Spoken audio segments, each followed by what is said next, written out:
Hello and welcome back to this channel.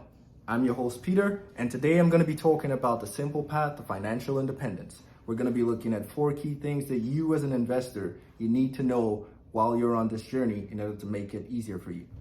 But before we get into it, if you're new to this channel, don't forget to like, share, and subscribe so you can get the notifications when I post new videos, and I look forward to seeing you soon.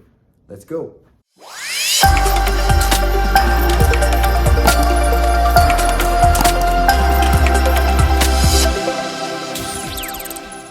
Now, before we get into this, you'll ask me, Peter, what is the simple path to financial independence? What are you talking about? Let me break it down for you here. So the simple path to financial independence is an investment strategy tailored by you for you. The idea behind this strategy is to be able to generate passive income to the point where you don't need to work for a paycheck or live off a paycheck. And it's important to note that the only thing that guarantees this strategy is you. It is important to note that while this path doesn't provide guaranteed financial independence, it leads you towards a journey of financial independence that provides some sort of stability for you. And I like to see it as my favorite word, boring investing. Getting into this will require you to have understanding of very basic concepts. I've grouped them into 4 at this point, and I'll go through it in a bit. The first one is going to be the concept of financial freedom. Financial freedom means different things to different people, but it's not just about money. Financial freedom is about feeling in control of your life and being confident in your future. It's about knowing how to handle money and not making money handle you. Next, you need to have a great understanding of is income and savings goals. Income is the amount of money you earn in a certain year.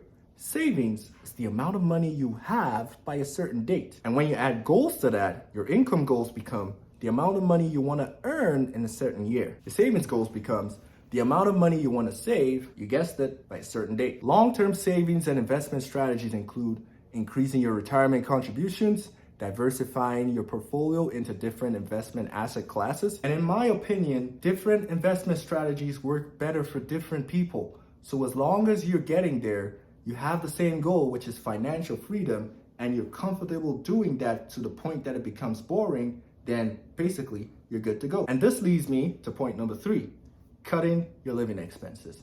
Let's face it, sometimes it's very difficult to cut your living expenses simply because your income might not be that high anyway. However, only you can be as honest with yourself as possible because no one knows your financial situation except you. So if you can really cut your expenses down while enjoying some of the life experiences that you still want to enjoy, then I guess you already know the answer to that one. In my opinion, I find reflecting on my current lifestyle as a good way to cut down my expenses or to see where I could cut down my expenses. I look at things like, am I spending too much on transportation? Am I spending too much on clothes? Where do I live? How much can I afford to pay the rent or the mortgage? Is Amazon taking too much of my money?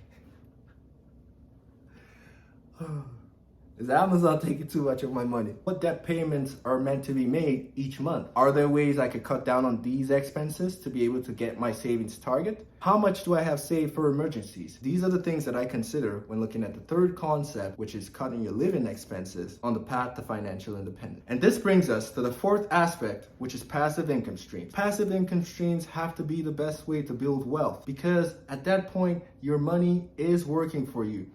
I've come to the realization, quite harshly, that savings alone is never going to get you to financial independence. This is because inflation is already working against you. We all know the situation in Canada at this point where the inflation rate for last year was really high. So what that means is the bus ticket, the transportation costs, the food, everything has gone up by a certain percent. And if you don't make above that percent, then automatically you cannot afford what you could afford last year. And while there are different strategies to building passive income streams, like investing in the stock market, investing in real estate, starting up a business, it doesn't have to be too complicated. The right strategy, again, is the right strategy that works for you and your lifestyle. Always remember to incorporate the concept of the 5 whys when you're taking decisions. Why am I doing this? Why is that? And why is that? Why is that? Why is that? Saying too many whys now, but you get the drift. And that's it for today, guys. If you like this video, don't forget to subscribe and share this video to anyone that you feel might have a use for it to help grow the channel. Till next time, I'm Peter, your host on Hint Hive, and I'll see you then. Bye.